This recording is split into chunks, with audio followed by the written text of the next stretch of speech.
everyone, my name is Karen, this is my channel Rather Be Reading, and today I'm bringing to you a recent reads video.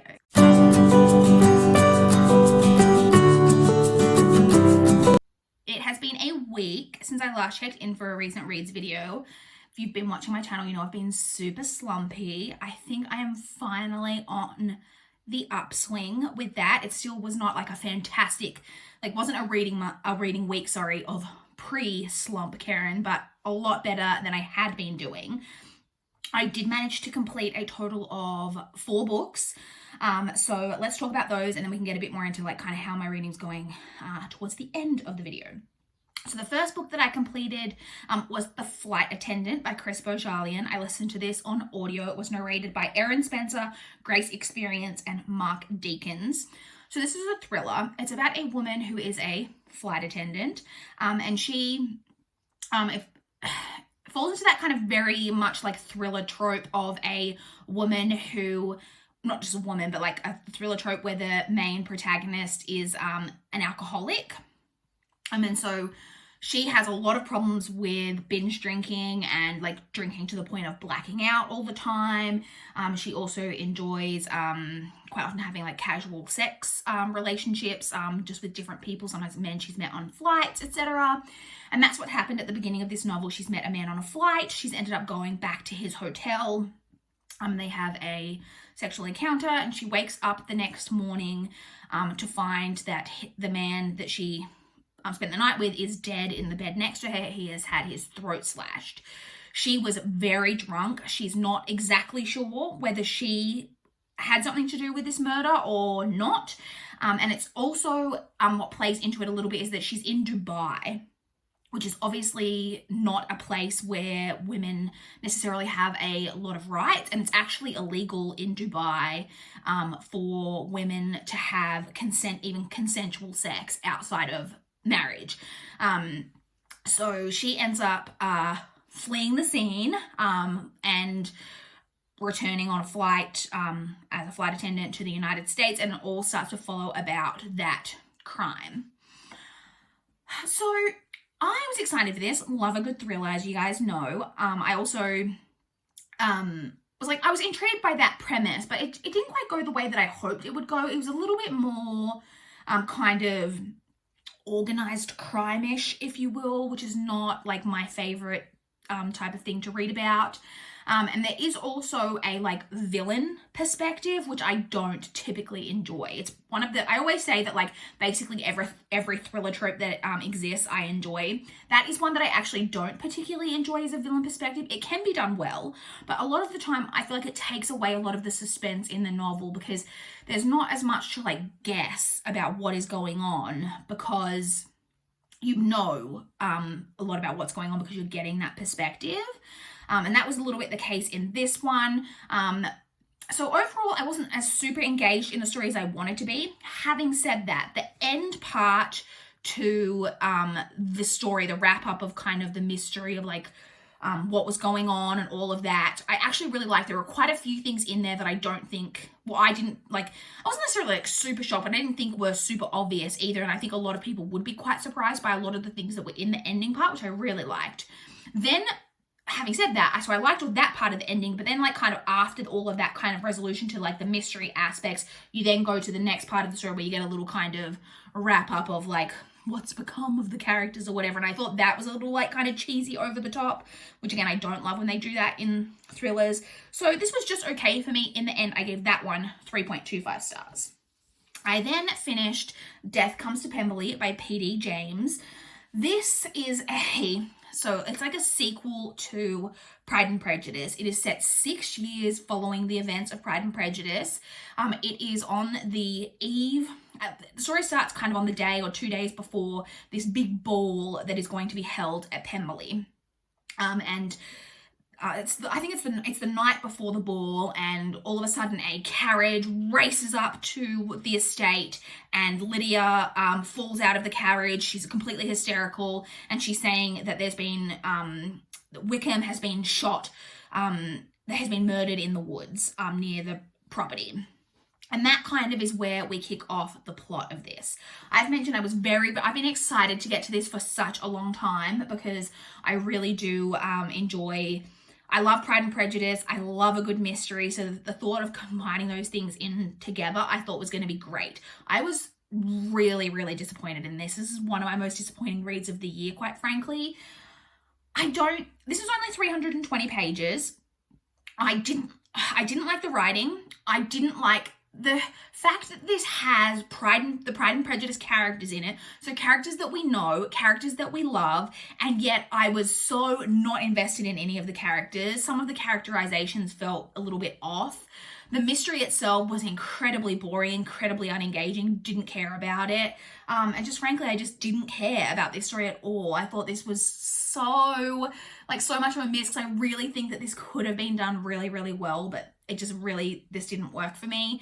In the end, I gave this 2.5 stars. I then listened on audio to Spinning Silver by Naomi Novik. This is narrated on audio by Katie Sobey.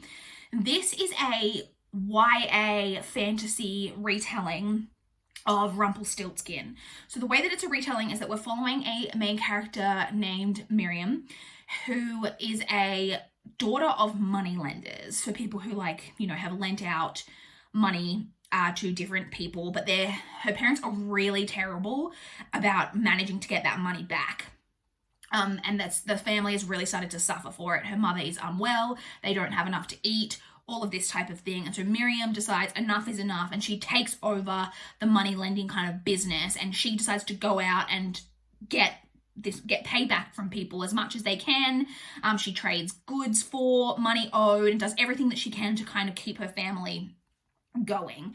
And through that, she gets the reputation of being able to turn silver into gold, and ends up being contacted by a kind of fae character and challenged to do certain things to turn this fae silver that's given to her into gold. And there are repercussions if she doesn't do it, but there are also repercussions if she does do it. So that's kind of the main Rumpelstiltskin aspect of the plot. There are actually several other characters that we're following as well. There are 2 female characters in addition to Miriam that we're following.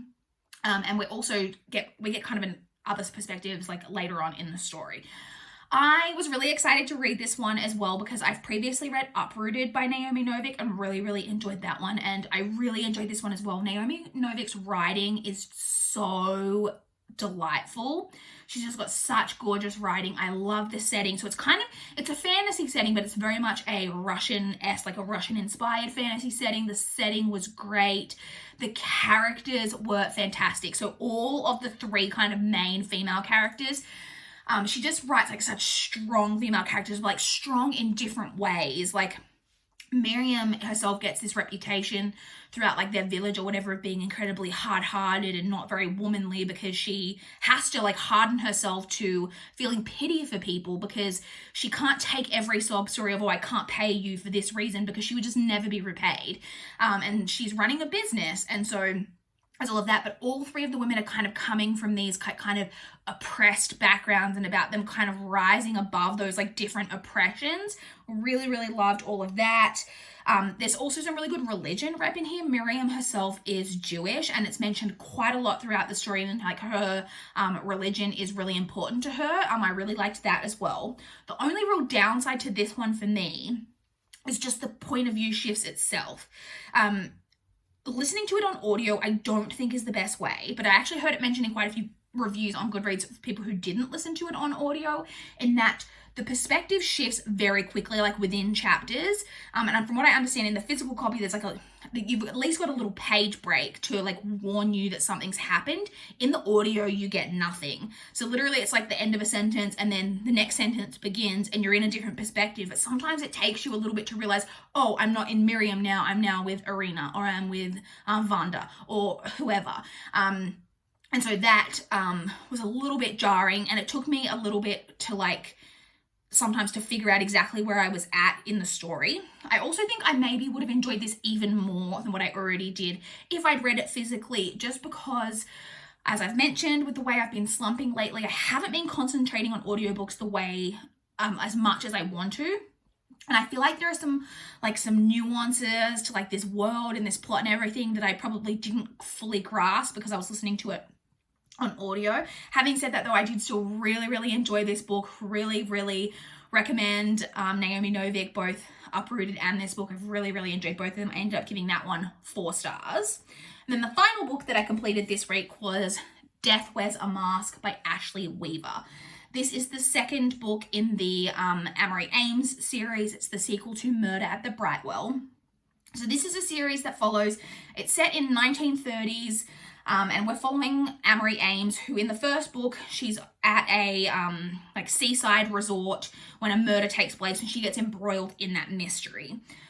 In the second book, she's now got kind of this reputation for having been involved in this mystery, and so gets approached by someone who believes that they've got some jewelry that is being stolen from them, and that kind of kicks off the events of this plot. I love these books. These are so good to me. So they're very much kind of like cozy mystery-esque. I wouldn't quite put them in the cozy mystery category, but they're not super like gory, or there's not a lot of really terrible language or anything like that. So, but they are a little bit more kind of sophisticated, a little bit more literary than I think your average cozy mystery. It does have an established relationship. Amory is married to a character named Milo in the first book, and their relationship itself is very interesting to read about, because they very much have a love-hate relationship, but even though they're married, Milo is very much a rogue who has a reputation, and there's a lot to do with that. I do think maybe some people would struggle a little bit with that kind of aspect. Some people might, because it can fall a little bit into the category of kind of some miscommunication stuff. But it doesn't bother me at all. I really enjoy it. I gave the first one 4.5. I gave this one 4. I actually probably didn't enjoy this really any less than the first one. It's just that I think the shock value of how much I loved that first one like kind of wasn't there for this one, but these are really solid. Like 4 stars is actually probably a little bit low. I also should say as well that I don't think the mysteries are super predictable. Whereas with a lot of cozy mysteries that you read, they are very much, you can see the writing on the wall pretty early. This does not fall into that trap. This actually feels very, I hate comparing books to this, but it does feel very Agatha Christie to me in that way for the mysteries. There's a lot of characters, a lot of suspects, everyone's got a motive, and everyone's keeping secrets for different reasons. It's all about trying to piece together all of the different secrets and mysteries and things like that. Very Agatha Christie in terms of that, and I very much enjoy it. Highly recommend this series. Really looking forward to continuing. I think there's maybe 6 or 7 of these out so far, and I will definitely be continuing on. I've already put the 3rd book on hold at my library. But yeah, I gave that one 4 stars. So those are the 4 books that I read. To quickly touch on my current reads. So I technically still have Before the Devil Breaks You on my currently reading. I haven't listened to any more of that, as we discussed. It was a reread. I read about 23%. Audiobook got returned. Audiobook that I actually started. So I listened to 2 audiobooks this past week, in case you didn't notice. And I listened to both of those in 2 days. And I actually, on the Friday, started The Switch by Beth O'Leary. That is one that I have from NetGalley that was available on Listen Now. And I wasn't ever planning to listen to the whole thing on Friday. I was just hoping I could maybe get halfway through. However, I had a really crazy work day on Friday, and a lot of the stuff I was doing, I was having to collaborate quite closely with other people, so I didn't really get to listen. So I actually only made it 4% of the way through The Switch. So my plans for next week, this coming week, work week, is to finish The Switch, and then I'm pretty sure, I think my hold for Before the Devil Breaks You, I think it's come back off hold. So I'm hoping that this week I can finish The Switch and hopefully finish Before the Devil Breaks You. And then in terms of my non-audio book current read, I am currently reading Kafka on the Shore by Haruki Murakami. This was my TBR teacup pick from back in July that I didn't get to. So I've started this, and I'm only 64% of the way through. So this is literary fiction, but it's very magical realism literary fiction. Like I said, I've only read 64 pages. I am struggling with this a little bit already. It's very strange. And there's also a lot of unnecessary things that Haruki Murakami puts in. Like, there's a scene of a character who's been to the gym and he's having a shower, and there were just a lot of unnecessary details put into that scene of that character in the shower that just did not need to be there. So I am going to continue on with this, but I have only managed to get through 60 pages of this so far. So in terms of like kind of how the slump's going, I think the main way that I'm out of the slump, I hope, is that in the audiobooks. I've been really struggling to get through audiobooks lately, but I managed to get through 2 entire audiobooks last week. I've been managing to put aside everything else at work and just mainly spend my days while I'm working listening to audiobooks. So I'm hoping that that's at least going to help me get through at least a couple of books every week. And then I was this week also a lot better about not just binging friggin' Judge Judy on Facebook when I got home from work, but actually just going back into my normal pre-slump routine of like reading a chunk, watching a couple of booktube videos, reading a chunk, etc.